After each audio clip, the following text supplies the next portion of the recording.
So, you're joining me right now on my floor of my room because I am getting ready for a wedding. I wanted to come on here and tell a story about how when I was 17 years old, I published a novel.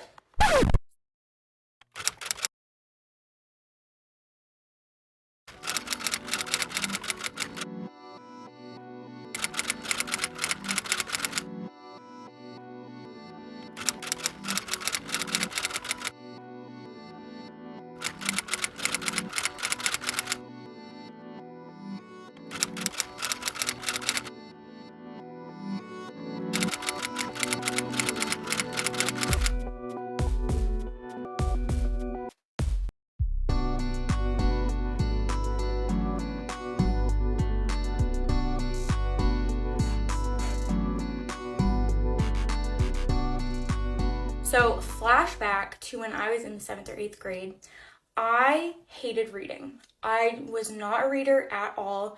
I think the only book that I ever actually read by myself, like chapter book wise, for fun, was The Lion, Witch, and the Wardrobe by C.S. Lewis. And I think I enjoyed it, but I know that I definitely enjoyed the experience of watching the movie more. And part of the reason I think why I wasn't a huge reader was because all the books that were given to me as a girl were not what I wanted to read at all. Like, I would get books about, like, oh, like, this boy likes me, and, like, oh my gosh, like, these girls are bullying me, and then books about horses.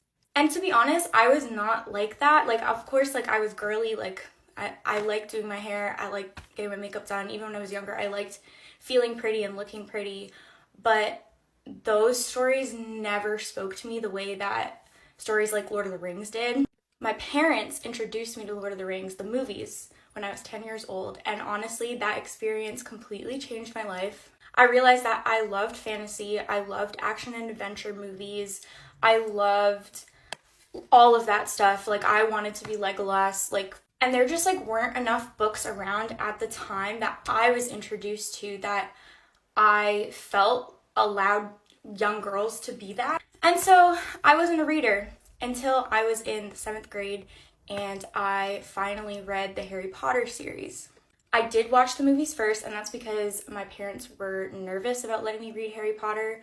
We watched the movie together, they loved it, I loved it, I immediately started reading the books. And then after reading the first Harry Potter book, I immediately started writing stories. Basically, I read Harry Potter, and instead of only continuing to read more books, which I did, I consumed The Hunger Games right afterwards, which also changed my life and inspired me. And I also read this other series. I think I have the book, hold on. The River of Time series. Like, does anyone on TikTok know this series? If you do, I need to talk to you right now, please and thank you. Basically, this was the first trilogy, it was started out as a trilogy, that I read by a Christian author that I actually really loved, and I was shocked. It's historical fiction, and it does have romance in it, and I was not, like, into reading romance like that at all, but this just, like, I was inspired. So anyways, we were assigned a project for school, and one of the projects was to write a short story, and I have learned that I am a go big or go home kind of human being. So instead of writing a short story for whatever length it was, I think it was like only supposed to be 1,000 to 2,000 words, maybe even less than that, I started writing a novel. And that novel was like everything that I've ever wanted and loved in a fantasy book. It started out like there's an world, and the protagonist, obviously a girl, and like has this like past with her parents and all this stuff, and it's like about her coming from our world and going into a magical world. And then I gave up on that story because I got an idea for a new one. From grade 8 like all the way into grade 9, I was working on this particular book that was sort of Marvel-esque. I think at the time I did get into Marvel as well, and I was very inspired by that also. So this one was about these beings who had magical abilities, and they were sent to this institution to learn how to use them, and then they find out that they are from this other world. And I used the same world that I made in the first book that I did not finish. And then my family went on a road trip to Florida, and I was getting writer's block. I was like, I don't know what I'm doing with the story. I don't know where it's going, because I didn't know how to write a book at that point in time. So while we were on our way to Florida, I whipped out my laptop and I was like, you know what? I need a break from this novel. I'm just going to write a poem or something. And I started writing this poem about this girl who's walking through a winter wood in the town that I grew up in. And I kept writing it, and it turned into what would become my first novel.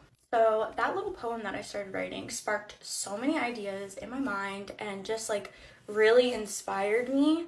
And I just remember being poolside so often, or like cooped up in my resort, like just daydreaming, writing out stuff in notebooks. I continued writing like the first, I think like 5 chapters of this book while we were in Florida for vacation, and it flowed so fast. Like this character just completely waltzed on the page for me, and I don't think I can say that I've had that experience ever since I started writing that book. So that's pretty cool.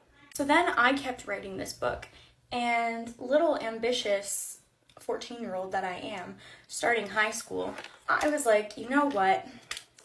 Instead of, just writing one book, why not write a trilogy?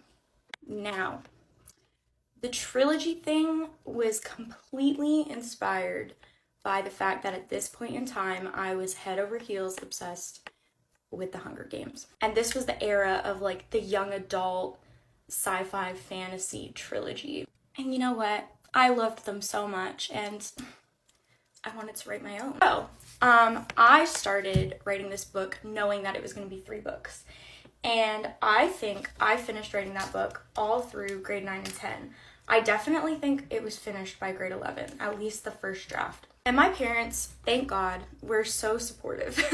I think because I was a very imaginative child when I was younger, and they were a little bit concerned about me, I think, thinking that I was just lost in my head, and it just was encouraging for me to have some kind of direction with my imagination. I think they were excited about that. And so like my mom, like I would read her chapters from my book every night, and she would fall asleep to it, which is adorable now when I think about it. So yeah, I continued writing this book, and then my parents were like, oh, you should publish it. You should just go for it. And none of us had any idea how the publishing industry worked. My dad, as I started writing and showing an interest in pursuing publication, because that felt like the right next step after you write a book, he started doing some research. I did vague research because I was also in high school and was involved in a lot of other things between my church and school. And all my free time went to writing. Like really, like I would hang out with friends not that often, and instead I would go home and I would work on trying to get this book finished. So when I was in grade 10, I had finished writing the first draft of this book that I thought was exceptional. And I submitted it to this publishing house that was, going to publish a book for free and do all the marketing and everything for it. And so I submitted, and I got rejected. And, it sucked at first, because I was like, oh, I thought this book was really, really good. But I was also 15, and this was my first time ever attempting to write a book. And obviously, I hadn't reread it enough times to see the holes in my own plot or to see some of the things that I could make better. But instead of giving up, I decided to keep going. And so I actually started writing the second book while I was waiting for the first to hear back from the publisher about the first book. And then I improved the book a lot through like grade 11 and 12.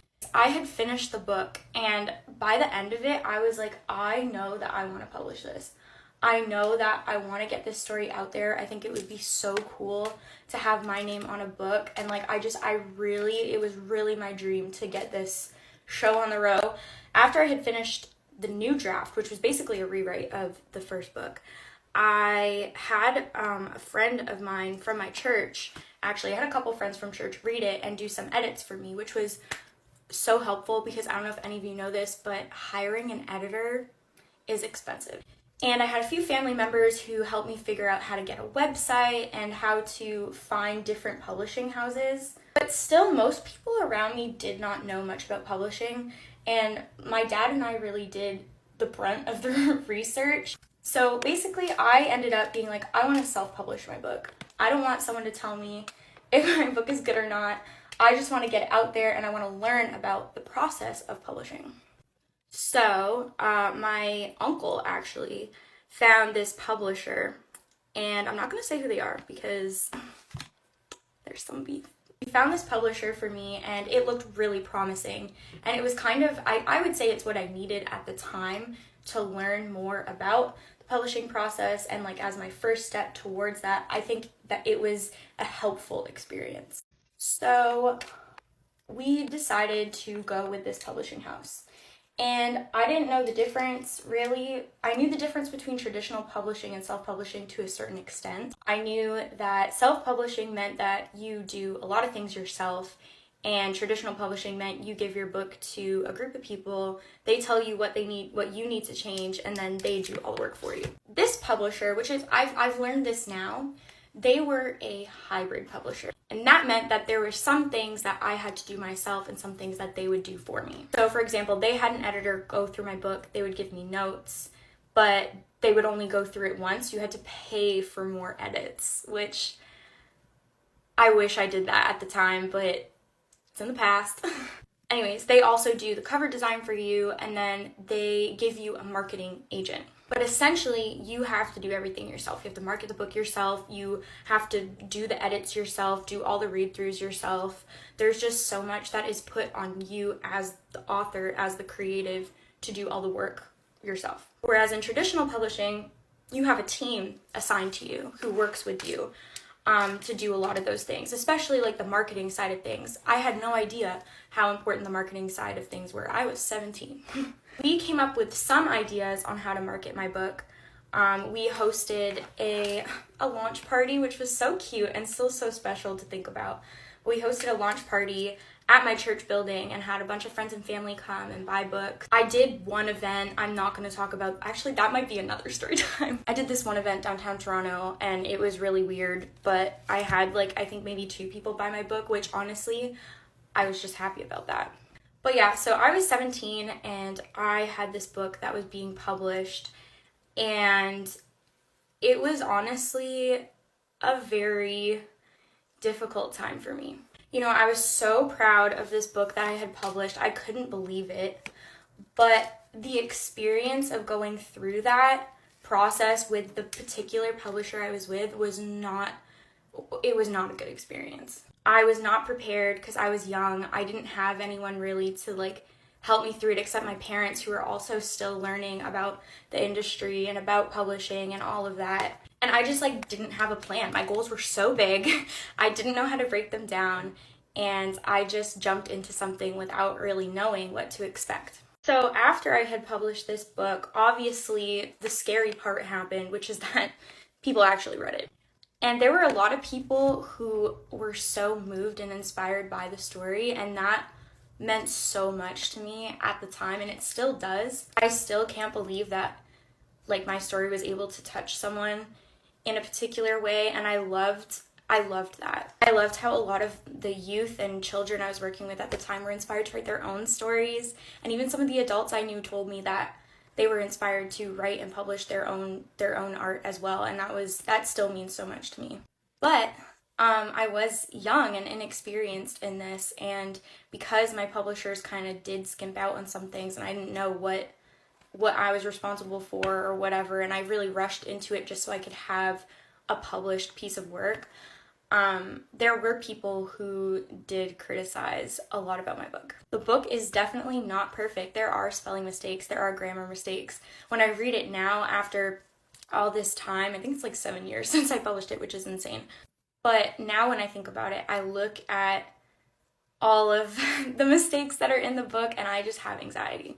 Like, I do feel very discouraged sometimes when I think about it, and I think that's why I don't promote it anymore and I don't talk about it anymore, because I know that I've grown so much as a writer and as an artist, and there's just a lot of fear that comes with that now. But I'm honestly proud of myself for doing it, and I think even though going back I probably wouldn't have done it the way that I did, I probably would have waited a long time to publish a book. I probably wouldn't have even published that book first and foremost, or at least not at that point in time. But when I do think about it now, I've learned so much through that experience, and I have something that I can look back on and see just how much I've grown as a person and as a writer as well. And you know, even though the book has its issues, there are a lot of things about it that I still love. And even though I haven't completed the trilogy yet, and like I just said, like I'm probably going to go back to the series, I do have plans to finish it, but it's just taking so long because of all the not trauma, but like all the discouragement and just like the lies that I've believed about myself and about my work. There's just a lot. It's a battle, really. It's a fight. But I'm really excited to get back into it and to talk about it more on social media. This was very nerve-wracking for me, but I hope you like this story. Follow me and let me know if you want more content like this.